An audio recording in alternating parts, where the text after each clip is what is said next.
first time streaming with my phone. I'm gonna see how it works out. I know that Graham and Paul had a pretty good experience streaming through his phone. It looked really good, so I'm going to give it a try. Obviously I won't have the 5,000 chasers up here that bog the cell phone networks down, so we'll see how that goes. So we shall see. Looks like Oregon and Washington and even North Idaho are going to get hammered this evening.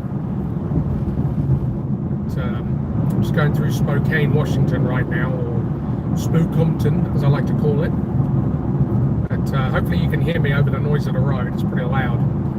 But yeah, we shall see what happens. I mean, it's a pretty good risk of the odd torpedo down there, so we shall go and see what's going on. I wanted to get further south into central Oregon, but there's not a lot of road options down there. Come to think of it, there's not a lot of road options anyway in Oregon and Washington. It's not like the plains where you got grid reference farm tracks. It's a lot more sparse down here for roads. But I'm going to give it my best shot anyway, and hopefully I can get out in front of a storm and let it kind of come to me. You know, some of the models are pinging up a few nice isolated soups, or storms should I say, down in central Oregon, but where I wanted to go was like 7 hours away, and I'm not doing that. That's a little too much. I've also had to leave at 5 o'clock this morning, so I'm just going to head down towards Pendleton, Oregon, which is pretty much just on the border of Washington and Oregon. I kind of sit there because it kind of puts me pretty much smack dab in the middle of the risk area for the 2% tornado risk, and if I can get a nice isolated supercell, that'll be good. I mean, it's almost 90 degrees here, and it is juicy. Like, I mean, really juicy. There's a haze and everything, and this is the juiciest and like most humid I've felt in the time that I've been living up here. So yeah, I know that there's going to be some good storms today. You know, they were even saying some of the environment was a little stronger in western Idaho, northern Idaho, and eastern Washington. So I'm going to split the difference and kind of sit about halfway. Like I said, Pendleton, Oregon, which is Oregon-Washington border, just trying to go from there.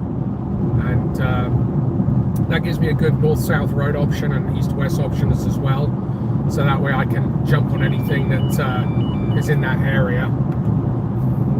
But we shall see. But for now, just an easy drive. It's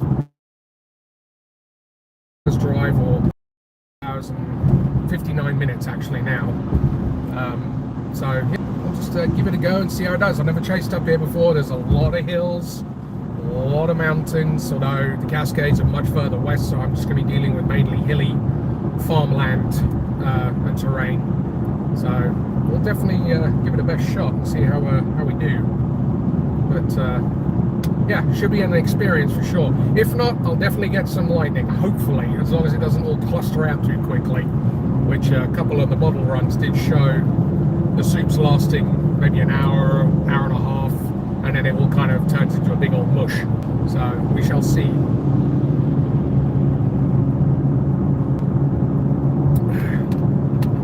I can see I've got one viewer, and I'm willing to bet it's the missus. If that's you, hi love, mwah, love you. But yeah, so now I'm just dealing with the Spokane traffic, and once I get out of Spokane, it should clear up a little bit. Ooh, a cattle truck, yep.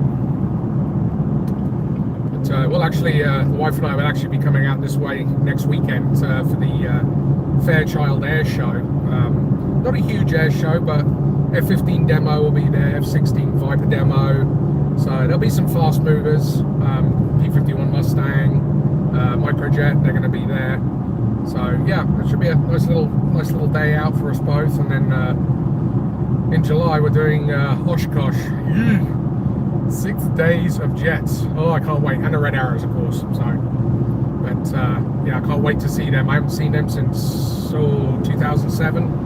And since then they've changed their routine up something fierce, so I can't wait to see that. And they'll be flying multiple days too. But who's that? Oh, But yeah, so that should be a good trip. But yeah, the atmosphere up here is definitely primed for some decent storms, and I know I got one the other evening, but that pales in comparison to what today produces, hopefully. You know, luckily there's not too many towns out there if it gets, you know, pretty nasty. So, and then as usual, if something does happen, I'm going to stop and see if I can assist. Probably not wearing the right shoes for it, with my flip-flops, but then again, I've done it before. We shall see.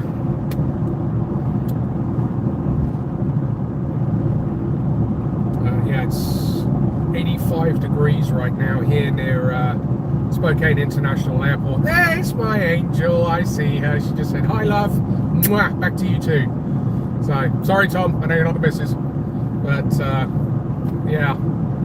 We shall see what happens. Again, my first time chasing up here, so I don't bust my nuts. Just going to take it easy. And, of course, the storms are moving southeast to northwest, which is almost like a cold core setup in a way. I'm thinking some of this is, but there's definitely going to be some warm, humid air for the storms to interact with for sure. So we'll see what happens. I don't know. I have a good feeling. I think I'm going to see some good storms today. We'll just take a nice and slow trek down there and see how it goes. Yeah, I know you got a kick out of that, Tom. But yep, slow, easy drive. No need to rush.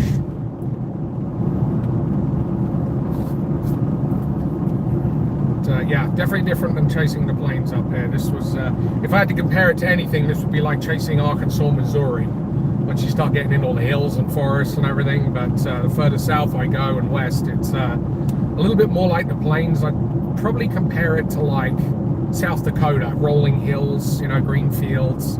That's probably what it's more like down in this area. I know the wife and I drove through Washington from Seattle to Coeur d'Alene back in 2023 on our trip, and yeah, it was pretty cool. So, but it's crazy how you go from mountains to and rolling hills back to mountains. I mean, it's such a diverse terrain up here. It's amazing. Then of course you have the Cascade volcanic range. Really hoping they get Mount St. Helens Observatory back open next year, because that got blown out by the floods. The flash floods took out their main bridge and road access. I think it was back in 2022 or 21. It was one of those years. But they're supposed to be starting working on it now, and they're supposed to have it open for August next year. So that's definitely a trip I'm going to do with the missus for sure. But yeah, I'll be back later live. You know, cell phone service provided. I am going to be kind of down there in the middle of nowhere, so between towns. So we'll see how the cell phone coverage is on Verizon. Hopefully it's pretty good, and I can stream at least some storms while I'm out chasing. So, but yeah, I'll see you guys later, and I will sign off for now. And yeah, so all you guys have a good day, and I'll be back live later. Bye-bye.